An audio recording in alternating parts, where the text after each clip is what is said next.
I'm the Gangster Nerd, and I read comic books. I'm not ashamed of it. In fact, I'm proud of it. If I seen Captain America chasing a bunch of bank robbers, I probably wouldn't be too interested. If I seen Captain America fighting a superpowered bad guy, I'd probably stick around and check it out. But when it turns out Captain America is somehow the villain, not only that, he still thinks he's doing good, or he's doing something that superficially will be good in the long run, just being less than heroic and pulling it off. Now you have my attention. See, to me, what makes a good story is the antagonist. When you take that concept and turn it on its head, all kinds of emotions get drawn out. You might even find yourself being conflicted.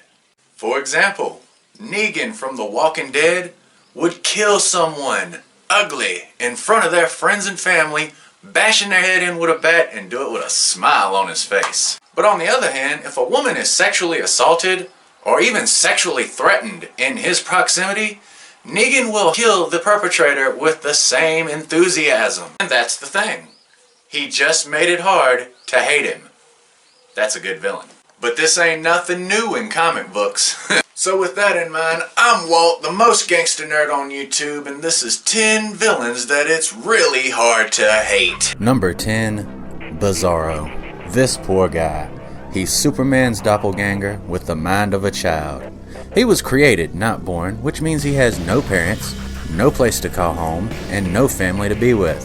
Which is really brutal considering he has the mind of a child. When you boil it down, it's not his fault in the long run. He doesn't really understand his strength, himself, or what he's doing wrong. In his mind, he's Superman. He just doesn't understand why everybody else isn't feeling the love. Number 9, Thanos. Thanos from the comics at the end of the day is kinda sympathetic. He is desperately in love with death, the concept as well as the physical being. Everything he does is to impress her, to gain her love. He is literally the most powerful simp in comic history. What's worse than that? Well, if you read Thanos Rising, you find out that Thanos has been manipulated by death since his childhood. She initially turned Thanos into the killing machine we know today. And if that weren't enough, Thanos' birth was also pretty crazy. He looked a little bit different. So different that when his mom looked at him for 1 second, she tried to kill him. Now with a start like this, is it really that hard to see how things turned out? Number 8, TwoFace. Harvey Dent. Bruce Wayne's friend and Batman's failure. Harvey would endure a traumatic childhood. Traumatic enough to cause dissociative personality disorder, or split personalities. He would seemingly overcome this, become a lawyer and then a district attorney. Taking the fight to crime in Gotham, he would draw the ire of organized crime. During a trial, a gangster would throw acid on his face, permanently scarring him on one side. This would push him over the edge. He would become Two-Face, a being stuck on his own duality. He's actually so damaged he cannot tell the difference between right and wrong.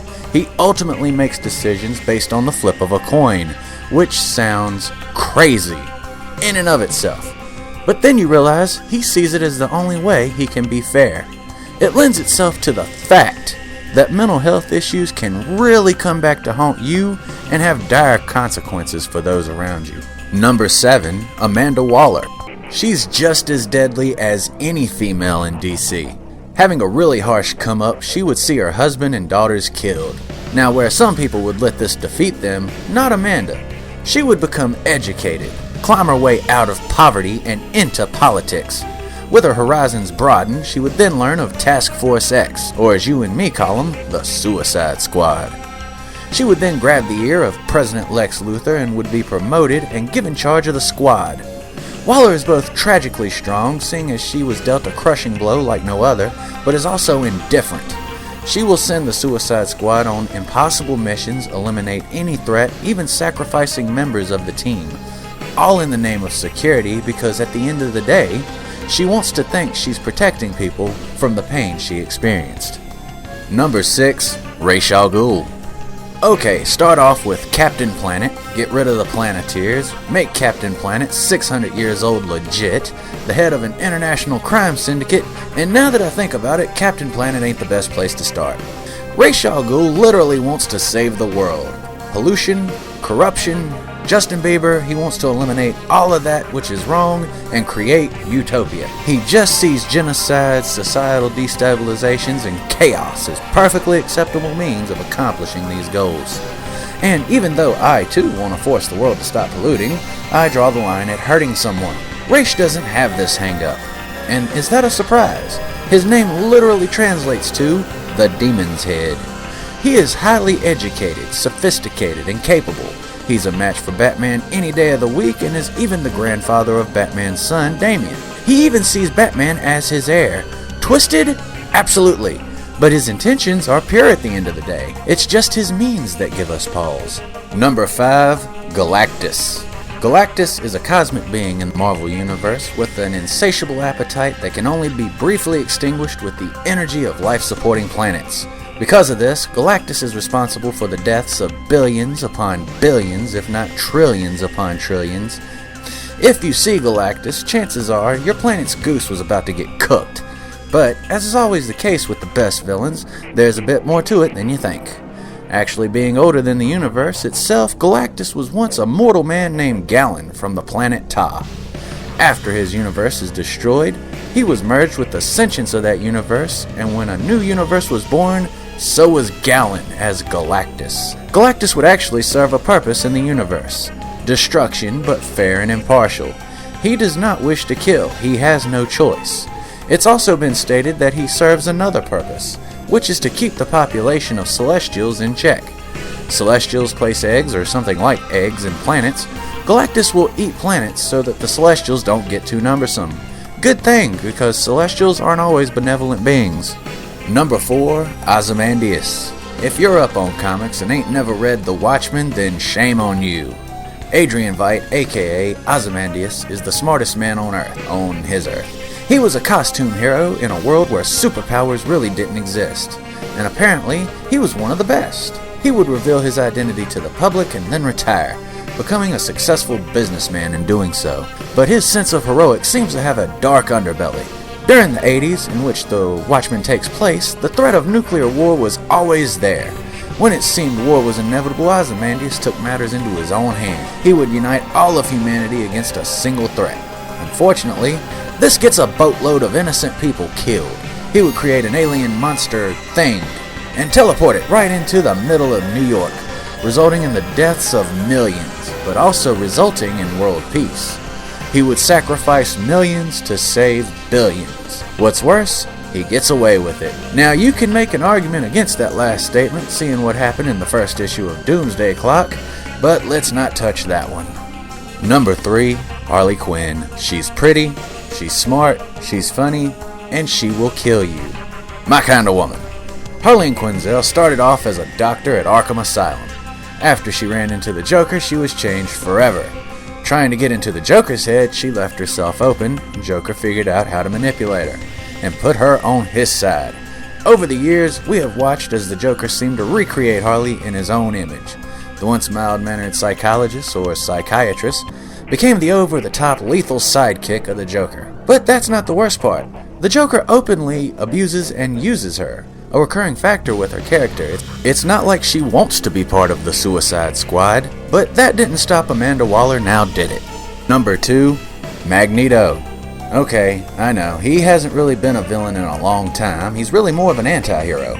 Or at least someone who doesn't have a problem using a little bit of violence if it accomplishes a whole bunch of good. And when you learn about his childhood, it's hard to find fault in his approach. As a child, he, along with his family, would be imprisoned in a concentration camp by them. You know who? I'm trying to get monetized. Inside, he would see his parents murdered for the high crime of being different. Fast forward some years, and he sees humanity turning against mutant kind. Knowing what he went through before, is it not hard to get his logic? He wishes to save and protect his fellow mutants. And if that means harm comes to a human, well, you can't make an omelet without a broken egg. What's fascinating about Magneto is he's never been out-and-out evil. Stan Lee said as much, stating, he never seen Magneto as a villain, more of a variation of Malcolm X, someone who believed in using violence for their cause. If you ever read God Loves, Man Kills, when Magneto finds the bodies of 2 young mutants murdered by the Purifiers, you get that vibe. But perhaps the best example of this came in 1984's Secret Wars, when the Beyonder placed Magneto with the heroes instead of the villains. It's been that way ever since. Number 1, Dr. Doom. He's the ruler of Latveria, master scientist, sorcerer, and inventor. A man so driven he will overcome any and all obstacles or eliminate them outright. Born into poverty as Victor Von Doom in a traveling gypsy camp, son of a doctor and a witch, he would see all matters of horror. His mother would sell her soul to Mephisto in order to protect her people. Unfortunately, she sold her soul to Mephisto, so he basically didn't protect anyone. His father would freeze to death in order to keep a young Victor alive, and on top of all of that, he lived under the thumb of a brutal dictator who seemed to take out his whole camp. Victor would escape, go abroad, and become one of the smartest men alive, as well as mastering the dark arts on a level only Doctor Strange can match. He would travel to Tibet, live with monks, and get his armor, which he would encase his whole body as well as his face, which, depending on the writer, is either hideous or just barely marked up. Either way, it's a big deal to him. He would return to Latveria, overthrow the dictator, and take the country over himself, becoming a fair and benevolent leader. Once that was done, he would then begin working on freeing his mother's soul. This is the one driving motivation. Every bid to gain power, every scheme, every plot, no matter how heinous, dirty, or evil, it's all in an attempt to gain power, to overthrow Mephisto and save his mother's soul. When you consider that, it is impossible to hate Dr. Doom. And that is the list. Check it out. You know I'm right. But if you got something you want to add, or know something even better, tell me about it in the comments, because I want to read it. I'm Walt, the most gangster nerd on YouTube, and I'll be seeing you soon enough.